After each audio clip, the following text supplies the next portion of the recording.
What if the silence was the real test? What if the moment the world stopped clapping was the moment you were closest to greatness? What if the true path to mastery was hidden not in success, but in the unbearable quiet of persistence? These three truths connect like blades cutting through illusion, ego, and doubt, revealing the raw reality behind every person who ever became unstoppable. You've been grinding. You've been showing up. You've been doing everything they told you would work, but nothing seems to move.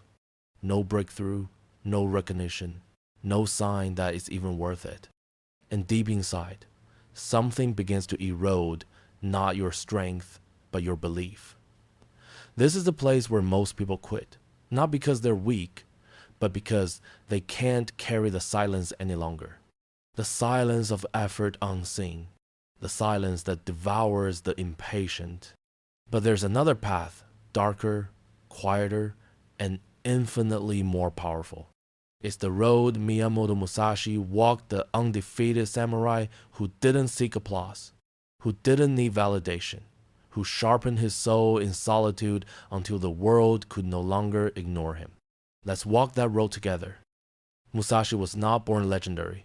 He was unpolished, rough, even reckless. He slept beneath bridges, trained in forests, and faced death more than 60 times and walked away every single time. He was never chasing fame. He was chasing something higher, transformation. When he said, step by step, walk the 1,000-mile road, he wasn't talking about progress. He was describing madness, the kind of devotion that makes you keep walking when there's no finish line in sight. Now look at your own life. You've been working, building, creating, sharpening your own sword. Yet the world remains silent. No recognition, no applause, no results. That silence, that's your forge, is where unseen progress is born. Think of bamboo, watered for years without growth, then suddenly it shoots 90 feet in weeks.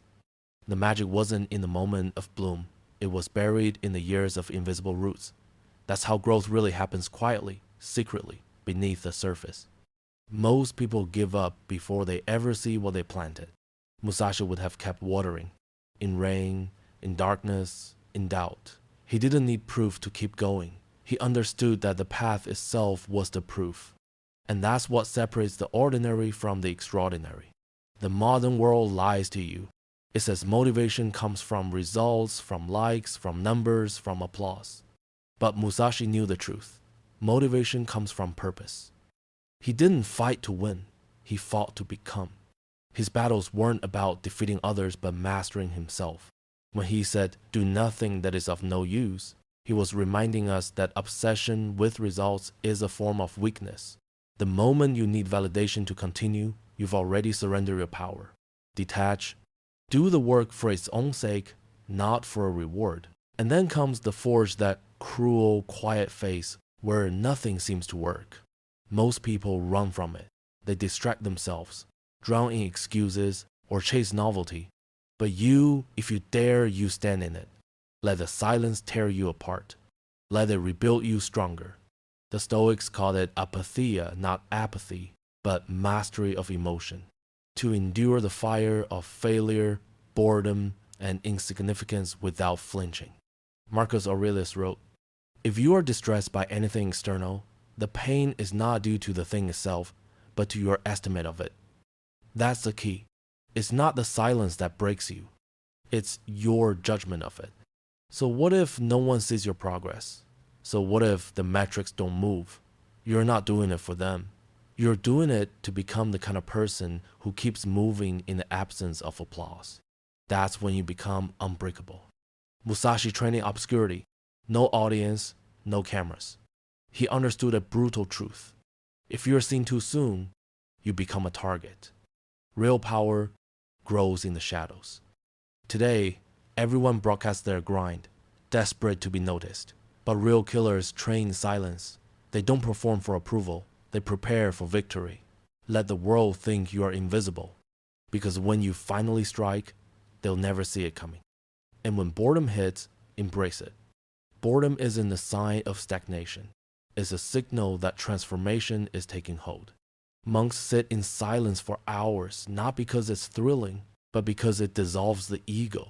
Samurai practice the same strike thousands of times, until their bones remembered it better than their minds did. Boredom is the gatekeeper of mastery. Fall in love with it, and you will surpass those who quit at its door. Look at the modern shadows: David Goggins running on broken legs, Kobe Bryant practicing at 4 a.m. when the world slept. They weren't chasing attention, they were chasing truth. Their rage wasn't against the world, it was against their own untapped potential. You need that same quiet fire, the one that doesn't scream for attention but burns for evolution. Then comes the void, the cruelest stage of all, the dead zone between beginning and success.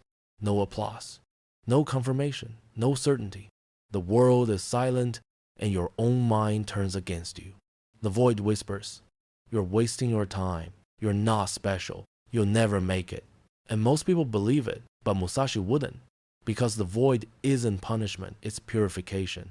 It strips away ego, illusion, and identity until all that's left is what's real. Stay there long enough, and something new is born, colder, sharper, more precise. You stop explaining yourself. You stop waiting. You stop needing. When you no longer need results to keep going, that's when they begin to appear. Not as rewards, but as reflections of who you've become. The world doesn't respond to effort, it responds to energy. When you move from desperation to conviction, everything shifts. The void didn't break you, it forged you. Musashi's duel with Sasaki Kojiro teaches the same truth. One strike changed everything, but it took years of silent, unseen practice to earn that single moment. The lesson: one decisive act can rewrite your story, but you must be prepared for it. You must be the one who trained when no one was watching. Burn the timeline. Expectation is your greatest enemy. You thought it would take 6 months, a year, maybe 2. You thought hard work guaranteed a result. But mastery doesn't follow your schedule. Time doesn't care about your plans. Burn the timeline and vow to continue until it breaks, until you break, until nothing remains but truth, effort, and the fire that refuses to die. Because those who win aren't the fastest. They're the ones who stayed when it took forever, when hope ran dry, when silence screamed. They became dangerous in the dark, and so will you if you keep walking. Musashi died undefeated, not because he always won, but because he always showed up. Through rain, blood, silence, and rejection, he kept walking the 1,000-mile road step by brutal step. No shortcuts, no applause. Just discipline carved into his soul through repetition and pain. That's your path too. It's not glamorous, it's not viral. It's the lonely, invisible road of mastery, where you fight your demons beside the faint flicker of purpose.